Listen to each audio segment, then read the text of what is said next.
in person just to get a taste of it. He's getting his supporters out there, and a lot of these Chris Christie's really dominating. I haven't checked out Kasich yet because there's always conflicts with another event.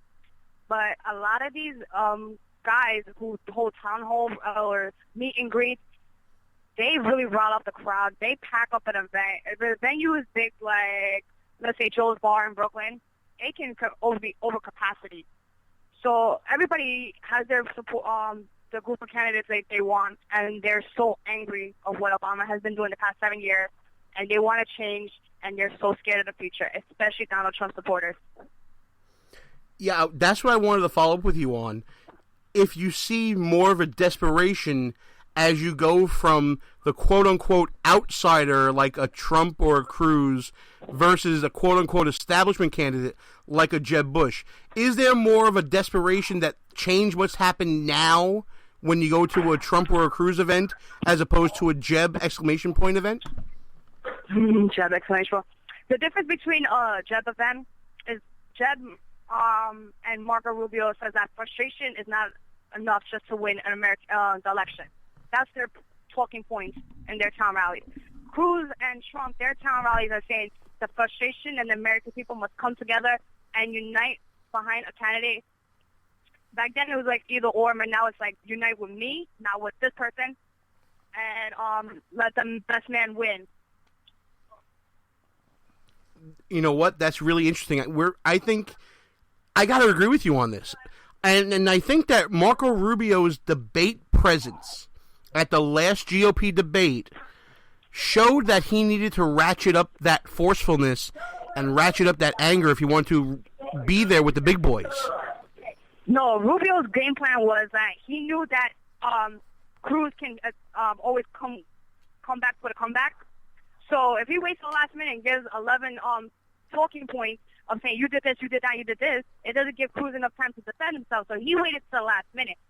So he was very quiet and silent. And, Christie shut him up twice. It was like, listen, you already had your turn. Stop talking. Christie was doing that New York, New Jersey Valley, like, try again, boy. Yeah, Chris Christie's been getting feistier. And, again, this is a reflection of, I think they're seeing that this is the year of the angry voter. Now, you were in South Carolina recently. You were in New Hampshire. Can you give us a sense of the difference in mentality of the voter? Are there same issues? Is it the same anger? Or is there really differences between that electorate and the other electorate? Well, the difference between the two events I went to, South Carolina was a Tea Party coalition. So, of course, you're going to have the angry, anti-establishment, anti-Obama crowd, as opposed to First in the Nation, where they're worried about their states, what's going on with the drug epidemic and things like that that's affecting New Hampshire. And they're really worried about making sure that whoever they support as a candidate is the one they want. And a lot of them are more about worrying about ISIS growing, especially in New Hampshire. There's a lot of them about military. That's interesting. That really hasn't been covered too much nationally. I'm sure in the local papers and with your local sources, that's got to be front and center. That's really good to hear. See, that's something that you can't get from other shows, folks. People like Mona Salama coming on. She's on the ground every day. Mona has logged more miles than I think I have in my entire life just in the past 6 weeks. And Mona, give us an experience from the road. What is it like when the downtime comes, when you're coming off the adrenaline rush of covering an event, and you just got into something with like you had a great interview with Rand Paul's wife, and that was an amazing experience. Was it like coming down from that and then coming back to a place like the People's Republic of New York City, and then watching the Patriots lose? And when my sister is a Broncos fan. Oh, now you're getting personal. See, the Patriots losing should not be that big of a deal. Ouch. I'm only kidding with you. I know you're a big Patriots fan. Mm-hmm. Go ahead. Yeah. It's really hard. Like, you have this, like, adrenaline running around, even if it's, like, 50 miles apart from one event to another, covering the event. And then you come back home and you're with 26 inches of snow, and where the hell is de Blasio? And he's holding town hall saying, like, the sanitation, the NYPD to do a good job, giving out 25 tickets for snow splitters. Why is my street not plowed? Why is there a sanitation truck in front of my building still stuck? Oh, there is? Wow. I didn't even know that. Yeah. Uh-huh. So, but this goes back to the whole idea of an angry America, right? Local government is kind of going to feed that anger as well when Bill de Blasio's out there blaming residents in Queens for the reason why their street isn't getting plowed. Yeah, that's socialism for you. When it doesn't work their way, they're going to blame the people. Absolutely right. When government starts resenting their people, we got a problem with government. But that's just part of the New York values, in my opinion. I know you don't like that phrase. No, I don't. Which is okay. I think we can reasonably disagree about that. It should be New York liberal values. That's what you should have said. I think that's fair enough. I agree with you totally. Ted Cruz so now, what's on the right schedule for the week? It's true. Okay, schedule for the week. Tomorrow, I think I'm going to do Carly. I'm going to do Ted Cruz. There's a pro-life rally with Rick Perry, Governor Rick Perry. That's the big one. I'm definitely covering that because I missed the one with Steve King and Governor Perry and another person from the family life. I forgot his name. I can never say his last name. Huh? Vanderplat. There you go. I missed that one because thanks to Delta, they don't know how to get me where I'm going. So I have to. Well, listen, Delta wasn't going your way. By the way, for those of you out there, Mona Salama does not endorse Delta Airlines. They delay your flights. They make sure you don't get to events on time. Horrible service. Horrible service. I demand a boycott. There you go. So listen, Mona, you're going to be delivering all this great up-to-the-minute coverage for the rest of the week. Tell everybody where they can find you on social media and everything. I'm became professional, so it's my name, Mona Salama with an underscore. And you can find all my work at politichicks.com. The hardest working woman in politics today is Mona Salama. Check her out on Twitter at Mona Salama _. She's writing some great stuff for Politichicks. And one day I'm going to get her to write something again for Behind Enemy Lines. But I feel guilty asking because every time she's running around everywhere, I know she's doing what she has to do. One day we'll get her to come back home. Mona, anything else you want to add about your experiences before we let you go? I just can't wait to see what Donald Trump is going to do. Is he, because right now I'm hearing word that Roger Ailes is calling him because he boycotted the event. Kennedy is calling him. He's not taking their call. So I think he wants to hear the higher up rumor. So I want to see if he's actually going to be there on Thursday because Ben Carson said in the press avail that he thinks that Donald Trump will be there.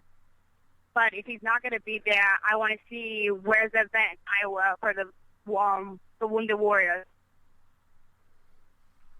All right, there you go. And listen, finally, I want your prediction by the end of the week. Who's winning Iowa? Who's winning New Hampshire? After you come back. I think right now I'm saying it's going to be split between Ted Cruz and Donald Trump because during your radio show, Tony Perkins from Tony Perkins, I can't remember where. My mind. Yeah, he's from Family Research Center. There you go. He just endorsed Ted Cruz, but then you have the Liberty University president just endorsed Donald Trump. But I think it's going to be a four-way split between Trump, Cruz.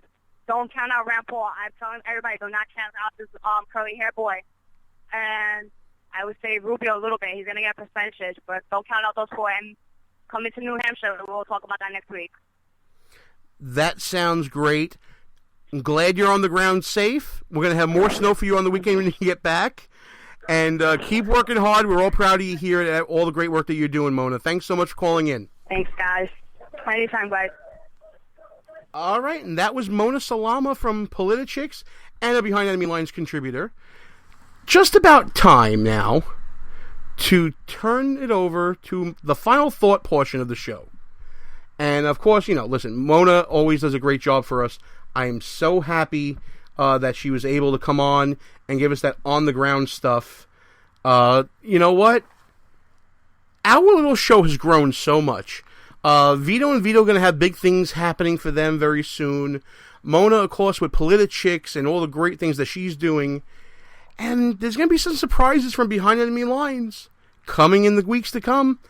You're going to really like it, folks. Final thought time. I promised to say something about what's going on with Planned Parenthood and the indictment that was brought down by the grand jury of Daniel DeLayden in response to his videos. You know, folks, I got to be honest. I'm not so familiar with the Texas Penal Code. I'm going to look things up, and I'm going to probably write something on the blog later at www.behindenemylines.radio.us. But I will say this. It is a very rare occurrence, at least in my limited 10-year legal experience, to see a grand jury impaneled for one reason to then come back with an indictment totally opposite from what they were charged for. We've talked about grand juries before in the context of Michael Brown and Eric Garner and the work that grand juries do and the way that prosecutors can steer and lead a grand jury. I'm going to reserve all judgment. I'm going to judge slowly. Yes, of course, I'm angry as every other conservative is out there about what happened with this indictment coming down and the charges and the severity of the penalty that's going to be coming should there be a finding of guilt. But I'm going to judge slowly right now. I'm going to wait and see and let the evidence develop itself. I'm going to wait and see what the charges actually mean under the law. I'm going to do a little bit of research and I'll get back to you. You know what? There is so much knee-jerk reaction in politics that while it may sound like a cop-out to say I want to judge slowly, I think we need a little more of that in politics. I think we need to let facts overrule emotion sometimes.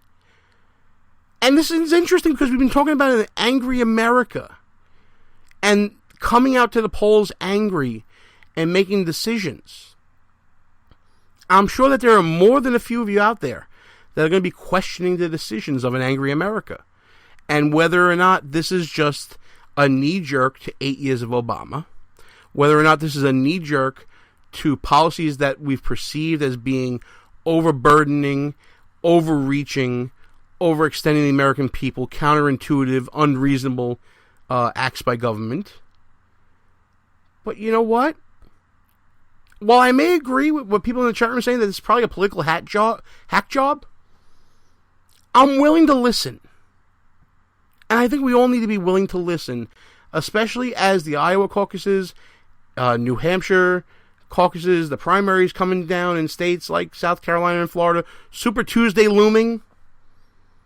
Let's listen a little more and scream a little less, and maybe an angry America can pick the right candidate. Maybe they have already picked the right candidate, and maybe I'm overreacting, but I think we need the emotion to come down a little bit and the brain to take over a little bit. We fell in love with our candidate in 2015. Time to fall in line behind the best conservative out there and win this race.